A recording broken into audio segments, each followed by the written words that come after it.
حضرت ابو امامہ رضی اللہ تعالی عنہ روایت کرتے ہیں کہ رسول اللہ صلی اللہ علیہ وسلم نے فرمایا، علیکم بقیام اللیل فإنہ دأب الصالحین قبلکم وہو قربۃ لکم الی ربکم ومغفرۃ للسیئات ومنہاۃ عن الاثم۔ حضرت ابو امامہ رضی اللہ تعالی عنہ سے روایت ہے کہ رسول اللہ صلی اللہ علیہ وسلم نے فرمایا، تہجد ضرور پڑھا کرو کیونکہ وہ تم سے پہلے صالحین کی روش ہے۔ یعنی یہ نماز صرف امت مسلمہ کے لیے نہیں بلکہ ہم سے پہلے دیگر امتوں کے جو نیک لوگ گزرے ہیں ان کی روش بھی یہی ہے، اور تمہارے لیے اپنے رب کے قرب کا وسیلہ ہے۔ یعنی تہجد وسیلہ ہے کس کا؟ اللہ کا قرب حاصل کرنے کا، اور گناہوں کے مٹنے کا ذریعہ ہے، اور مزید گناہوں سے بچنے کا سبب ہے۔ یعنی پچھلے گناہوں کے صاف ہونے کا ذریعہ، نمبر 3 مزید گناہوں سے بچنے کی طاقت انسان کو نصیب ہوتی ہے اس کے ذریعے، یعنی گناہوں سے روک بنتا ہے۔ یہ روایت جو ہے ابن خزیمہ کی ہے۔ حضرت ابو ہریرہ رضی اللہ تعالی عنہ روایت کرتے ہیں کہ رسول اللہ صلی اللہ علیہ وسلم نے فرمایا، اس شخص پر اللہ کی رحمت ہو جو رات کو اٹھا، پھر نماز تہجد پڑھی، پھر اپنی بیوی کو جگایا، پھر اس نے نماز پڑھی، پھر اگر عورت غلبہ نیند کے باعث نہ جاگی تو اس کے منہ پہ پانی کے چھینٹے مارے، اور اس عورت پر بھی اللہ کی رحمت ہو جو رات کو اٹھی، نماز پڑھی، اپنے شوہر کو جگایا، پھر اس نے نماز پڑھی، پھر اگر شوہر نہ جاگا تو اس کے منہ پر پانی کے چھینٹے مارے۔ برابر کی بات ہے، دونوں کے لیے اجر بھی برابر کا ہے اور دونوں کو حق بھی برابر کا ہے جگانے کا، اور دونوں کو پانی کا چھینٹا مارنے کا بھی حق ہے، اور اس میں کسی کی بھی بے عزتی کی بات نہیں۔ یعنی عورت اگر ایسا کرے اپنے شوہر کے ساتھ تو وہ اس کی طرف سے کوئی روڈنس نہیں ہوگی، کیونکہ عام طور پر جب کسی کو نیند کی حالت میں جگایا جاتا ہے اور خصوصاً اگر اس پہ پانی پھینک دیا جائے تو وہ کیا سمجھتا ہے کہ اس کی بہت بے عزتی ہو گئی یا اس کے ساتھ بہت برا کیا گیا، اور عموماً لوگ اس وقت بہت غصے کا مظاہرہ پھر کرتے ہیں کہ کیوں جگایا جا رہا ہے۔ حضرت ابو ہریرہ رضی اللہ تعالی عنہ کہتے ہیں کہ رسول اللہ صلی اللہ علیہ وسلم فرماتے تھے، فرض نماز کے بعد سب نمازوں سے افضل تہجد کی نماز ہے۔ یعنی فرائض بہرحال افضل ہے اور نوافل میں سب سے افضل تہجد کی نماز۔ رسول اللہ صلی اللہ علیہ وسلم نے فرمایا، جب انسان سوتا ہے تو شیطان اس کے سر کی گدی پر 3 گریں لگاتا ہے اور کہتا ہے کہ رات بڑی لمبی ہے، اس کو تھپکی دیتا ہے اور کہتا ہے لمبی رات ہے، ابھی سوئے رہو، ابھی ٹائم ہے، ٹھہر کے اٹھنا، یعنی اس کو سلائے رکھتا ہے۔ اگر وہ بیدار ہو کر اللہ کا ذکر کرے، یعنی آنکھ کھلے اور اللہ کا ذکر شروع کر دے تو ایک گرہ کھل جاتی، شیطان کے پھندے سے انسان آزاد ہونے لگتا ہے۔ اگر وضو کرے تو دوسری گرہ کھل جاتی، اگر نماز پڑھے تو تیسری گرہ کھل جاتی، اور وہ شادمان اور پاک نفس ہو کر صبح کرتا ہے۔ یعنی جو شخص صبح نماز کے وقت پر، تہجد کے وقت یا پھر کم از کم فجر کے وقت اٹھ جاتا ہے، اللہ کا ذکر کرتے ہوئے وضو کرے اور پھر نماز پڑھ لے، سورج نکلنے سے پہلے یہ کام کر لے تو وہ ایک مطمئن شخص کی طرح اٹھتا ہے، ورنہ اس کی صبح خبیث اور سست نفس کے ساتھ ہوتی۔ عام طور پر ہم اطمینان کی تلاش میں رہتے ہیں، سکون کی تلاش میں رہتے ہیں، اور یہ سوچتے ہیں کہ ہمیں ڈپریشن ہے یا ہمارے اندر ایک غم ہے، تو ہم اس کے اسباب نہیں جانتے کہ سبب کیا ہے۔ ان کے اسباب میں سے ایک بڑا سبب شیطان کی گرفت میں ہونا ہے، اور شیطان اپنی گرفت ویسے تو دن کے وقت بھی انسان پر رکھتا ہے، لیکن خصوصاً رات کے وقت جب انسان سو جاتا ہے تو وہ نہیں چاہتا کہ سوتا ہوا اٹھے انسان، اور اگر انسان ہمت کر کے اٹھ جاتا ہے، ذکر کرتا ہے، وضو کرتا ہے اور نماز پڑھ لیتا ہے تو یہیں سے اطمینان قلب کا آغاز ہو جاتا ہے، اس کی تسلی ہو جاتی۔ رسول اللہ صلی اللہ علیہ وسلم نے فرمایا، اللہ تعالیٰ ہر رات آسمان دنیا پر نزول فرماتے ہیں، یعنی زمین سے سب سے قریبی آسمان پر۔ جب 1/3 رات باقی رہ جاتی ہے تو فرماتے ہیں، ہے کوئی جو مجھے پکارے؟ اس وقت اللہ تعالیٰ بندوں کو پکارتے ہیں، ہے کوئی جو مجھے پکارے میں اس کی دعا قبول کروں؟ ہے کوئی جو مجھ سے مانگے میں اس کو دوں؟ ہے کوئی جو مجھ سے بخشش طلب کرے تو میں اس کو بخش دوں؟ گویا یہ وقت دعا کی قبولیت کا وقت ہے، انسان جو مانگے اس کو ملتا ہے، اور خصوصی طور پر بخشش کے طلب کرنے کا وقت، جیسے قرآن پاک میں آتا ہے وَبِالْأَسْحَارِ هُمْ يَسْتَغْفِرُونَ وَبِالْأَسْحَارِ هُمْ يَسْتَغْفِرُونَ، اور سحری کے وقت وہ استغفار کرتے ہیں۔ اب ہو سکتا ہے کہ آپ کہیں کہ نہیں، ہم نے تو زندگی میں کوئی خاص گناہ کیے ہی نہیں، اس لیے ہمیں تو بخشش کی ضرورت ہی نہیں۔ بخشش مانگے گناہگار لوگ، ہم تو نیک لوگ ہیں، نیک کام کرتے ہیں، دن رات قرآن پڑھتے پڑھاتے ہیں، اس لیے ہماری تو ضرورت نہیں۔ نبی صلی اللہ علیہ وسلم جن کے اگلے پچھلے سب قصور معاف کر دیے گئے تھے، وہ اتنا لمبا قیام کرتے تھے کہ ان کے قدم مبارک سوج جاتے تھے۔ حضرت مغیرہ فرماتے ہیں رسول اللہ صلی اللہ علیہ وسلم نے اتنا لمبا قیام کیا رات کو کہ آپ کے پاؤں سوج گئے۔ آپ سے سوال کیا گیا کہ آپ اتنی مشقت کیوں کرتے ہیں، اپنے آپ کو اتنا کیوں تھکاتے ہیں، حالانکہ آپ کے تو سارے گناہ معاف کر دیے گئے۔ آپ نے فرمایا کیا میں اللہ کا شکر گزار بندہ نہ بنوں؟ یعنی صرف گناہوں کی بخشش ہی نہیں بلکہ نعمتوں پر شکر بھی واجب ہے۔ جہاں ایک طرف گناہوں کی بخشش انسان کے لیے اللہ کے قرب کے راستے ہموار کرتی ہے، وہاں اللہ تعالیٰ کا شکر ادا کرنا بندے کو اللہ کا قرب عطا کرتا ہے۔ اچھا، اب پہلی سنت میں آپ کو بتاؤں گی کہ اگر آپ تہجد کے وقت اٹھے ہیں تو سب سے پہلے آپ کیا پڑھیں گے۔ حضرت عائشہ رضی اللہ تعالی عنہا فرماتی ہیں کہ رسول اللہ صلی اللہ علیہ وسلم جب رات کو تہجد کے لیے اٹھتے تو یہ پڑھتے 10 بار اللہ اکبر، 10 بار الحمدللہ، 10 بار سبحان اللہ و بحمدہ، 10 بار سبحان الملک القدوس، 10 بار استغفر اللہ، 10 بار لا الہ الا اللہ، اور پھر 10 بار اللہم اعوذ بک من ضیق الدنیا و ضیق یوم القیامہ، میں تیری پناہ میں آتا ہوں دنیا کی تنگی سے اور قیامت کے دن کی تنگی سے۔ اللہم اعوذ بک من ضیق ضاد یہ قاف من ضیق الدنیا و ضیق یوم القیامہ، یہ بھی 10 بار۔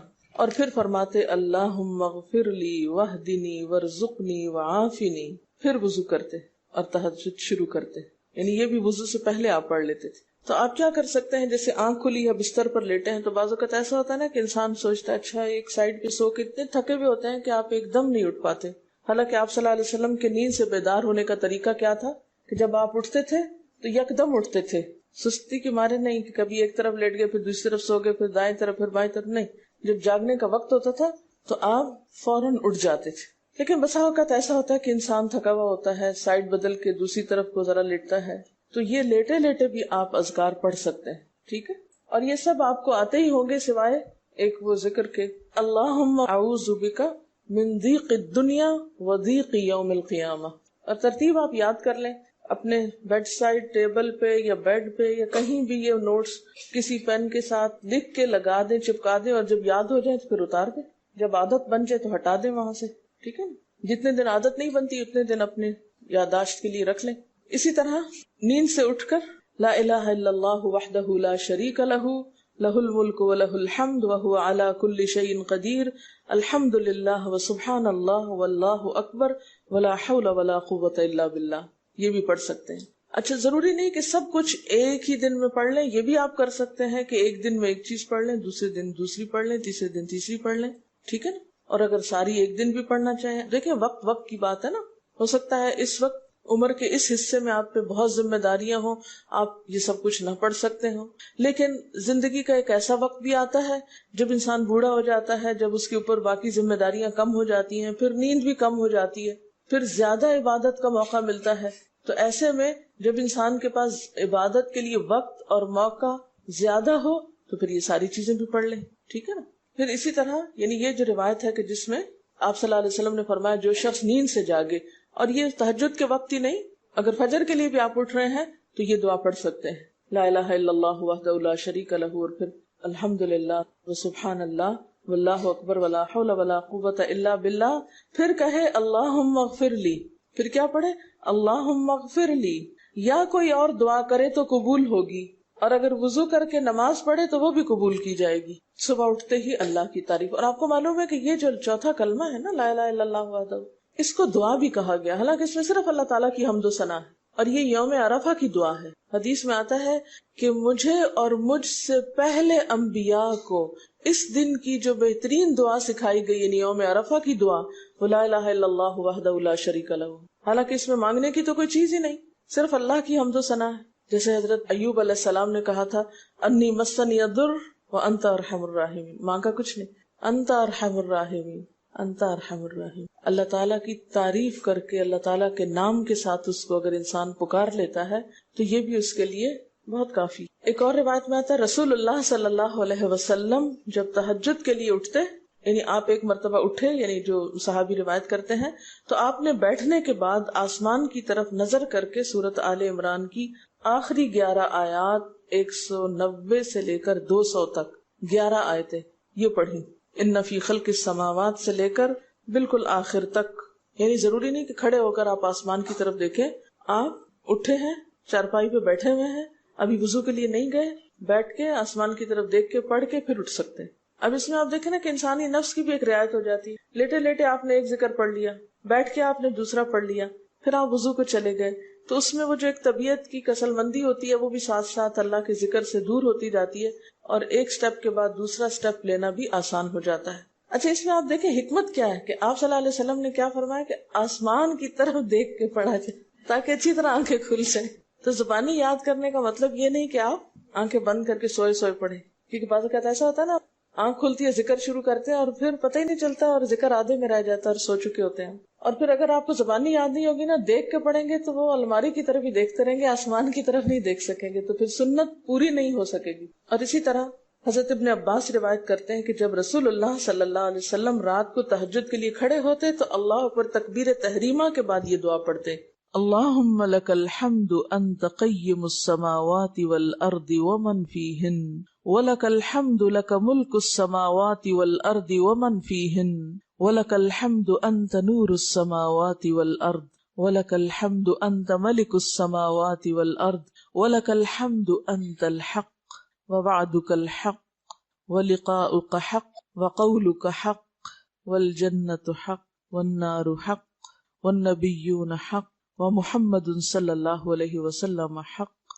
والساعة حق اللهم لك أسلمت وبك آمنت وعليك توكلت وإليك أنبت وبك خاصمت وإليك حاكمت فاغفر لي ما قدمت وما أخرت وما أسررت وما أعلنت أنت المقدم وأنت المؤخر لا الہ الا انت. الہی تیرے ہی لیے ہے ساری تعریف، زمین و آسمان اور جو کچھ ان میں ہے سب کو تو ہی قائم رکھنے والا ہے. تیرے ہی لیے ہے ساری تعریف، زمین و آسمان اور جو کچھ ان میں ہے اس سب کی بادشاہی تیرے ہی لیے ہے. تیرے ہی لیے ہے ساری تعریف، تو ہی روشن کرنے والا ہے زمین و آسمان کو، تیرے ہی لیے ہے ساری تعریف. تو ہی بادشاہ ہے زمین و آسمان کا، تیرے ہی لیے ہے ساری تعریف. تو حق ہے، تیرا وعدہ حق ہے، تیری ملاقات حق ہے، تیرا کلام حق ہے، جنت حق ہے، جہنم حق ہے، تمام انبیاء حق ہیں اور محمد صلی اللہ علیہ وسلم حق ہیں، قیامت حق ہے. الہی میں تیرے سامنے جھک گیا، میں صرف تیرے ساتھ ایمان لایا، میں نے صرف تجھی پر بھروسہ کیا، میں نے صرف تیری طرف رجوع کیا، صرف تیری ہی مدد سے دشمنوں سے جھگڑتا ہوں، میں نے صرف تجھے ہی اپنا حاکم مانا. سو تو میرے اگلے پچھلے اور ظاہر و پوشیدہ اور جنہیں تو مجھ سے زیادہ جانتا ہے سارے کے سارے گناہ معاف کر دے. تو ہی آگے کرنے والا ہے، تو ہی پیچھے ڈالنے والا ہے، تیرے سوا کوئی سچا معبود نہیں ہے. یہ جو دعا استفتاح ہے تہجد کے وقت کی، یہ باہر نہیں نماز کے اندر پڑھنے کی دعا ہے. ہم دعا مانگتے ہیں اللہم اجعلنی لک ذکارا لک شکر. ان دعاؤں کے پڑھے بغیر ذکار کیسے بن سکتے ہیں؟ ذکار کا صیغہ تو فعال کے اوپر ہے نا، بہت زیادہ ذکر کرنے والا. والذاکرین اللہ کثیرا والذاکرات. تو ذاکرات کیسے بن سکتے ہیں جب تک کہ یہ دعائیں زبانی نہ آتی ہوں اور اپنے وقت پر نہ پڑھی جاتی ہوں. ویسے بھی ذکر بہت اچھی چیز ہے، لیکن جو مسنون ذکر ہے اور جو نبی صلی اللہ علیہ وسلم کے طریقے کے مطابق ہے، جو اطمینان قلب اور خوشی اس وقت اس کام کو اس طریقے پہ کر کے نصیب ہوتی ہے، وہ اس کے علاوہ نہیں ہوتی. اگرچہ اس سے خوشی ہوتی ہے لیکن اس طرح کی نہیں نصیب ہوتی، اس طرح کا اطمینان نہیں ہوتا. آپ تجربہ کر کے دیکھ لیں، سنت کے مطابق زندگی گزارنا اور اپنی مرضی کے مطابق زندگی گزارنا، یہ دو مختلف لائف سٹائلز ہیں، دو مختلف طریقہ ہے زندگی ہیں. دونوں کا امپیکٹ فرق ہوتا ہے، اثرات فرق ہوتے ہیں. اور یہ نہیں کہ یہ کوئی بہت مشکل عمل ہے، بہت مشکل کوئی نہیں ہے، ہم کر سکتے ہیں، لیکن بات یہ ہے کہ ہم کرنے کی کوشش کریں، ارادہ تو کریں. پہلے تو آپ اپنے آپ سے یہ پوچھیں ارادہ بھی کیا کہ نہیں، کیونکہ اگر ارادہ ہو گیا نا تو کام بھی ہو جائے گا. مشکل یہ ہے کہ ہم جب کوئی ایسا کام سنتے تو پھر سوچتے نہیں ہمارا تو حالات اتنے کٹھن ہیں کہ یہ عمل ہمارے لیے نہیں، ویسے بھی نفل ہے، کوئی بات نہیں، نہ بھی ہو سکا تو کیا ہے، یہی کہہ کے ہم چھوڑ دیتے ہیں چیزوں کو کہ نہیں. لیکن میں سمجھتی ہوں کہ جو عمر آپ بچیوں کی خاص طور پر اس وقت اس عمر کو غنیمت سمجھے اور اس میں آپ نے جو کچھ اب یاد کر لیا، عادت ڈال لی، وہ اگلی زندگی میں شدید مصروفیت کے باوجود بالکل عادت ثانیہ ہو جائے گی، ایک روٹین ہو جائے گی اور آپ کو مشکل نہیں ہوگی. لیکن اگر اب نہیں عادتیں ڈالی، کل کو یا نئے سرے سے عادت ڈالنا بہت مشکل ہوگا. سنت مشکل نہیں ہے، صرف یہ ہے کہ ارادے، نیت اور پھر کوشش کی ضرورت ہے. کر لیں گے تو ہو بھی جائے گا، آخر کرنے والے کرتے ہیں. لیکن جب پہلے ہی سے سوچ لیتے نہیں بڑا مشکل، تو اللہ والے کرتے ہیں اور وہ تو نیک لوگوں کا کام ہے. ہم تو نہ اللہ والے ہیں اور نہ ہی نیک ہیں، تو کیوں نہیں ہے، ہو جائے. اب آپ صلی اللہ علیہ وسلم کے تہجد کی کیفیت کیا تھی؟ حضرت ابو ذر کہتے ہیں کہ رسول اللہ صلی اللہ علیہ وسلم نے تہجد میں اتنا قیام کیا کہ اس ایک آیت کو پڑھتے پڑھتے صبح کر دی. ایک آیت پڑھتے پڑھتے صبح کر دی. کون سی آیت تھی وہ؟ ان تعذبہم فانہم عبادک وان تغفر لہم فانک انت العزیز الحکیم. ایک آیت کو اتنی دفعہ پڑھا اور پڑھتے رہے اور پڑھتے رہے اور پڑھتے رہے، اسی میں صبح ہو گئی. تو طویل قیام جو ہے ضروری نہیں کہ وہ صرف کس وقت ہو، کوئی لمبی سورت پڑھ کے ہی، چھوٹی سورت بھی ہو سکتی ہے، لیکن روح کے ساتھ، شعور کے ساتھ اگر آپ دہرا کے بھی پڑھیں. مثال کے طور پہ آپ نے کوئی سورت یاد کر لی ہے اور آپ پڑھنے کھڑے ہوئے ہیں اور آپ کو صحیح طرح آتی نہیں ہے، یا آتی ہے تو اتنی تیز نہیں آتی، بہت رٹی ہوئی نہیں ہے، تو کوئی بات نہیں، ایک ایک آیت کو 2 دفعہ 3 دفعہ بھی آپ اس کو پڑھ سکتے ہیں اور اس طرح بھی پڑھ کے لمبا کر سکتے ہیں. یعنی طویل قیام صرف زیادہ قرات سے ہی نہیں، مختلف طریقوں سے ہو سکتا ہے. یہ آیت ہے سورۃ المائدہ کی 118 نمبر آیت ہے. اگر تو انہیں عذاب دے تو وہ تیرے بندے ہیں، اور اگر تو انہیں معاف کر دے تو یقیناً تو غالب اور حکمت والا ہے. حضرت حذیفہ رضی اللہ تعالی عنہ نے نبی صلی اللہ علیہ وسلم کو تہجد پڑھتے دیکھا. وہ کہتے ہیں سورۃ فاتحہ کے بعد آپ نے سورۃ بقرہ پڑھی، پھر رکوع کیا. آپ کا رکوع آپ کے قیام کی مانند تھا. ہماری تو کمر نہ ٹوٹ جائے. کر کے تو ذرا دیکھیں. میں نے زندگی میں پہلی دفعہ رمضان میں طویل رکوع اور سجدے کا موقع ملا. اس سے پہلے تو اس طرح کا سچ پوچھے کانسیپٹ بھی کوئی نہیں تھا، کیونکہ بہت سی چیزیں جب ہم پڑھتے ہیں تو ہم کہتے ہیں ہاں یہ نبی صلی اللہ علیہ وسلم کے لیے ہے، یہ تو آپ کی شان ہے اور آپ کا مقام ہے. ہم تو عام کمزور بندے ہیں. اصل میں ہم کمزور کیوں ہیں؟ اس لیے کہ ہم نے اپنی انرجیز بیکار باتوں میں بہت لگا رکھی ہیں، بیکار غم پالے ہوئے ہیں، بیکار مشغلے ہیں، بیکار گفتگویں ہیں. تو انرجی تو لگتی ہے نا. آپ فضول کی باتیں سوچیں تو کیا انرجی نہیں لگے گی؟ آپ لایانی چیزوں پہ کڑنا شروع کر دیں، کیا انرجی نہیں لگے گی؟ لگے گی. تو پھر آپ کے پاس کوئی تعمیری مثبت کام کرنے کے لیے نہ وقت ہے نہ انرجی ہے. پھر اس وقت تک آپ خالی ہو چکے ہوتے ہیں. رات کو دیر تک آپ اگر فضول گپ شپ کرتے رہے تو صبح اٹھے گا کون، اور پھر صبح پڑھے گا کون، اور اگر پڑھے بھی تو کیا پڑھے اس میں. کبھی آپ نے سوچا کہ احادیث کی یہ جو کتابیں ہیں یہ ساری کی ساری صرف آپ کی گفتگو نہیں، آپ کے عمل کا بھی احاطہ کیے ہوئے ہیں، اور ٹوٹل آپ کی گفتگو یہی ہے. اور اگر ہم اپنی گفتگو کو دیکھیں اور ہماری باتوں کی کوئی کتاب تیار ہو، نبی صلی اللہ علیہ وسلم کی عظمت کو پہچانے، ہم اپنی گفتگو کا جائزہ لیں. اگر ہماری گفتگو بھی ریکارڈ ہو کر لوگوں کے پاس جانے لگے، لوگوں تک پہنچنے لگے، ہم عملی نمونہ کیوں نہیں لوگوں کے لیے؟ ہمیں دیکھ کر لوگوں کے عمل کیوں نہیں بدلتے؟ ہماری بات لوگوں پر اثر کیوں نہیں کرتی؟ کبھی سوچا ہم نے؟ صرف اپنی گفتگو کے آئینے میں ہی اپنے آپ کو پہچان لے کہ ہم کہاں ہیں، کون ہیں، کہاں کھڑے ہیں، لوگوں کے بیچ میں کیا باتیں کرتے ہیں، لوگوں کے پیٹھ پیچھے کیا باتیں کرتے ہیں، کہاں کس حال میں کیا کر رہے ہوتے ہیں. ہر شخص اپنے آپ کو خود پہچان سکتا ہے. کیا واقعی ہم اس لائق ہیں کہ کوئی ہم سے کچھ سیکھے؟ صرف اپنی گفتگو کے آئینے میں خود کو پہچانے. بعض اوقات کتنا بیکار بولتے ہیں، کتنا بے مقصد بولتے ہیں، کتنا ضرورت سے زائد بولتے ہیں. اس کا یہ مطلب نہیں کہ مصنوعی خاموشی اپنے اوپر مسلط کر لیں، کیونکہ پھر ہم دوسری ایکسٹریم پہ نکل جاتے ہیں. لیکن بامقصد گفتگو کتنی ہے ہماری باتوں میں جو واقعی فائدہ مند ہو. تو پھر ذرا روک بھی لیا کریں نا اپنے آپ کو. اپنے ساتھ خود ہی محنت کریں گے تو بات بنے گی. سوچیں تو احساس تو کریں. جب کریں گے تو انشاءاللہ کامیابی بھی ہوگی. لیکن پہلی بات تو یہ نا کہ ہم جو کچھ کرتے ہیں نہ اس کا حساب کرتے ہیں، نہ اس کے بارے میں سوچتے ہیں کہ ہم کر کیا رہے ہیں. ہمیں نیکی نہ کرنے کا موقع یا ہمارے نیکی نہ کرنے کا ایک سبب اور ایک بڑی وجہ ہماری انرجیز کا بیکار چیزوں میں استعمال ہونا ہے، فضول کی سیاست میں ملوث ہونا ہے. اپنی ذمہ داریوں کا ہمیں ہوش نہیں ہوتا، دوسروں کے کاموں میں مداخلت خوب سوچتی ہے. خود کیا کر رہے ہیں اس کا کچھ پتہ نہیں، دوسرے کیا کر رہے ہیں اس سے بہت دلچسپی، یا کیا نہیں کر رہے.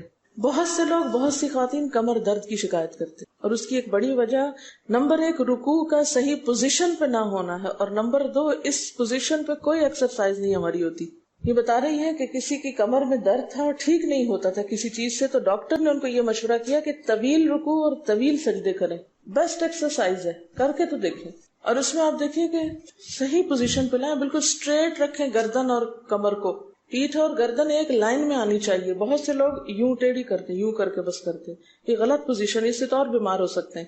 کئی لوگ سر پھینک دیتے ہیں نیچے کو، یہ بھی غلط پوزیشن ہے، اس سے بھی کام خراب ہوتا ہے۔ اگر آپ صحیح پوزیشن پہ رکوع لمبا کریں تو یقینی طور پہ کمر درد کا علاج ہے۔ تو پٹھے مضبوط ہوتے ہیں نا کمر کے، آپ اس کو روک کے رکھے ہوتے ہیں ایک سیدھی لائن میں۔ 2 فیٹ کے درمیان کا فاصلہ بھی بہت معتدل رکھیں، نہ تو بہت قریب رکھیں اور نہ بہت کھلا رکھیں، بالکل معتدل، جس میں آپ آرام سے سکون سے کھڑے ہو سکیں اور آپ کا بیلنس قائم رہے۔ بیلنس کو قائم کرنا بے حد ضروری، ٹھیک ہے۔ حضرت حذیفہ نے نبی صلی اللہ علیہ وسلم کو تہجد پڑھتے دیکھا۔ وہ کہتے ہیں کہ سورۃ فاتحہ کے بعد آپ نے سورۃ بقرہ پڑھی، پھر رکوع کیا۔ آپ کا رکوع آپ کے قیام کی مانند تھا، یعنی جتنا لمبا قیام تھا اسی طرح رکوع تھا۔ پھر آپ نے رکوع سے سر اٹھایا اور کھڑے ہو گئے، اور آپ کا قوما یعنی رکوع کے بعد اٹھنے کا وقت بھی کافی طویل تھا۔ ہم تو بعض اوقات اٹھ کے کھڑے نہیں ہوتے کہ نیچے چلے جاتے ہیں، تو وہ بھی طویل تھا۔ صرف 2 رکعتیں بھی آپ ایسی پڑھ لیں نا، کافی۔ اگر عام دنوں میں نہ پڑھی جائے تو ویکینڈ پہ پڑھ لیں۔ ہمارا تو ویکینڈ پہ لمبا سونے کا پروگرام ہوتا ہے نا، تو چلے دوبارہ سو جائیں، لیکن ہفتے میں 1 دفعہ کر لیں، اگر روز نہیں بھی کر سکتے 2 دفعہ کر لیں، ٹوائس اے ویک کر لیں۔ پھر آپ کا سجدہ آپ کے قومے کی مانند تھا، یعنی جتنا آپ کھڑے ہوئے تھے اتنا آپ پھر سجدہ کیا۔ آپ دونوں سجدوں کے درمیان اپنے سجدے کی مانند بیٹھے تھے، یعنی 2 سجدوں کے بیچ میں بھی آپ اتنی دیر بیٹھے جتنی دیر آپ نے سجدہ کیا تھا۔ پس آپ نے 4 رکعتوں میں سورۃ بقرہ، آل عمران، نساء اور المائدہ پڑھی۔ ہمیں اگر خود نہیں بھی آتی اور کوئی پڑھانے والا اتنی لمبی 1 دفعہ بھی تراویح کوئی پڑھا دے یا کوئی نفل پڑھا دے تو ہم دوسری دفعہ اس کے پاس نہ پڑھیں۔ تقریباً 7.25 پارے بنتے ہیں، جس کو ایک منزل کہا جاتا ہے۔ ایک دن کے تہجد میں آپ نے اتنا پڑھا، اور یہ تو قرآن کی قرات تھی، لیکن بیچ کے وقفوں میں تسبیحات اور اللہ کی تعریف اور حمد و ثنا اور ذکر، یہ آپ پر بس تھا۔ یہ وہی کر سکتا ہے جس کو واقعی اللہ سے حقیقی محبت ہو، صرف دعوے کی حد تک نہیں۔ میں کہتی ہوں چلے روزانہ نہ صحیح، ہفتے میں 1 بار، ہفتے میں نہیں، مہینے میں 1 بار، مہینے میں نہیں تو سال میں، رمضان میں، کسی موقع پر کچھ تو اللہ سے تعلق آئے، کچھ تو قرب پائیں۔ ہر شخص کے بس میں نہیں کہ ہر روز ایسی عبادت کرے، کیونکہ اللہ کے رسول صلی اللہ علیہ وسلم کا بہرحال مقام کچھ اور تھا، لیکن کچھ شوق، کچھ حسرت، کچھ تو دل میں ہونا ہی چاہیے، کوئی نیت، کوئی ارادہ، کوئی عزم، اور پھر اس کے لیے کوشش۔ تو وقت بچے گا کچھ آپ کے پاس فالتو باتوں کے لیے، فضول چیزوں کے لیے، کچھ سوچنے کے لیے، ٹینشن کے لیے بچے گا کچھ؟ سب کچھ بھاگ جائے گا، کچھ بھی نہیں بچے گا۔ کیونکہ ان عبادی لیس لک علیہم سلطان، میرے بندے ان پہ اے شیطان تیرا کوئی زور نہیں چلتا، بس چلتا ہی نہیں ان پہ، تیرا سارا زور ہی ان پہ چلتا ہے جو فالتو ہوتے ہیں۔ فالتو ذہن جو ہوتا ہے وہ شیطان کا گھر ہوتا ہے۔ حضرت حذیفہ بیان کرتے ہیں کہ میں ایک رات آپ صلی اللہ علیہ وسلم کے ساتھ نفلی نماز میں شریک ہو گیا۔ آپ نے سورۃ بقرہ شروع کر دی۔ میں نے سوچا کہ آپ 100 آیات پڑھ کر رکوع میں چلے جائیں گے، مگر آپ پڑھتے گئے۔ میں نے خیال کیا کہ سورۃ بقرہ کو 2 رکعتوں میں پڑھیں گے، لیکن آپ پڑھتے رہے۔ آپ نے سورۃ بقرہ ختم کر کے سورۃ نساء شروع کر دی، پھر ختم کر کے آل عمران پڑھنی شروع کر دی، اس کو بھی ختم کر دیا۔ آپ نہایت آہستگی سے پڑھتے جاتے تھے۔ جب ایسی آیت تلاوت کرتے جس میں سبحان اللہ کہنے کا حکم ہوتا ہے، جیسے سبح بحمد ربی جیسے مثال کے طور پر، تو سبحان اللہ کہتے۔ اگر کچھ مانگنے کا ذکر ہوتا تو سوال کرتے، اگر پناہ مانگنے کا ذکر ہوتا تو اعوذ باللہ پڑھتے۔ اس حدیث سے یہ بھی پتہ چلتا ہے کہ سورتوں کی ترتیب ضروری نہیں، کیونکہ آپ نے پہلے النساء پڑھی پھر آل عمران پڑھی۔ یہ جو ہر وقت لوگ پیچھا کیے رکھتے ہیں نا، بعض اوقات تو بہت ضد کرتے ہیں کہ آپ نے پہلی رکعت میں یہ پڑھائی تھی تو دوسری میں یہ کیوں پڑھا دی۔ یہ تو سنت میں ملتا ہے کہ پہلی رکعت طویل ہے دوسری کے مقابلے میں، لیکن یہ لازم نہیں کہ جو پہلی میں پڑھے اس کے بعد آگے والی صورتوں میں سے پڑھے، پیچھے والی بھی سے نہیں پڑھ سکتے۔ رسول اللہ صلی اللہ علیہ وسلم نے عبداللہ بن عمرو سے کہا، مجھے بتلایا گیا ہے کہ تم ساری رات نفل پڑھتے اور دن کو روزہ رکھتے ہو۔ اگر تم ایسا کرو گے تو تمہاری آنکھ کمزور اور طبیعت سست ہو جائے گی، یعنی ہر روز روزہ اور ہر رات جگراتا، تمہاری جان اور تمہارے بال بچوں کا بھی تم پر حق ہے، اس لیے روزہ رکھو اور افطار بھی کرو اور رات کو قیام کرو اور سو بھی۔ یعنی ساری رات تہجد پڑھنا یا نفل پڑھنا پسندیدہ نہیں ہے، رات کو سونا بھی پسندیدہ ہے۔ ہمارے ہاں 27ویں رات کو پوری رات جاگنا لازم سمجھا جاتا ہے، تو نبی صلی اللہ علیہ وسلم سے کوئی رات بھی پوری کی پوری جاگنا ثابت نہیں، کیونکہ اگر انسان صرف جاگتا ہی جاگتا چلا جائے تو وہ آسان ہوتا ہے، ایک دفعہ سو کے پھر اٹھنا جو ہے نا وہ اصل میں نفس کا امتحان ہوتا ہے، وہ مشکل ہوتا ہے۔ اسی طرح نبی صلی اللہ علیہ وسلم 3 دن سے کم میں قرآن مجید ختم کرنا پسند نہیں فرماتے تھے۔ آپ نے حضرت عبداللہ بن عمرو سے فرمایا کہ 1 ماہ میں پورا کر لو۔ انہوں نے عرض کی میں اس سے زیادہ تلاوت کی طاقت رکھتا ہوں، تو فرمایا 20 دن میں کر لو۔ ان کا میں اس سے زیادہ کی طاقت رکھتا ہوں، فرمایا 7 دن میں ختم کر لیا کرو، اس سے زیادہ کی اجازت نہیں، یعنی وہ ایک منزل کر کے۔ صحابہ کرام چونکہ اس زمانے میں مصحف اس طرح تھوڑی چھپے ہوئے تھے کہ کتابوں کی شکل میں ہوں، جو قرآن تھا لوگوں کے سینوں میں تھا، یاد کیے ہوئے تھے، اور وہ یاد کیا ہوا کہیں صبح کے وقت الگ بیٹھ کے نہیں پڑھا کرتے تھے، وہ کہاں پڑھتے تھے؟ تہجد میں نماز کے اندر پڑھا کرتے تھے۔ اب یہ تو ہم لوگوں کی مشکل ہوگی نا کہ ہمیں آتا کچھ نہیں زبانی، تو پھر ہم دیکھ کے پڑھتے ہیں تو نماز میں پھر وہ مشکل ہوتا ہے تو الگ رکھ کے پھر اس کو پڑھ رہے ہوتے ہیں، ٹھیک ہے۔ لیکن زیادہ بہترین پڑھنا نماز کے اندر کا پڑھنا ہے، اگرچہ دیکھ کے پڑھنے کی اس میں بھی اجازت ہے، لیکن ان کی چونکہ شدید حرص تھی حضرت عبداللہ بن عمرو کی، تو آپ نے ان کو 3 دن کی پھر اجازت دے دی تھی، اور آپ نے فرمایا کہ اس شخص کو قرآن کی کچھ سمجھ نہیں ہو سکتی جو 3 سے بھی کم دن میں قرآن پڑھے۔ نبی صلی اللہ علیہ وسلم نے فرمایا جو شخص رات کے نوافل میں 200 آیات تلاوت کرتا ہے وہ اطاعت گزار مخلص لوگوں میں شمار ہوتا ہے۔ انہ من عبادنا المخلصین، وہ آتا ہے نا قرآن پاک میں انبیاء کی صفت میں سے۔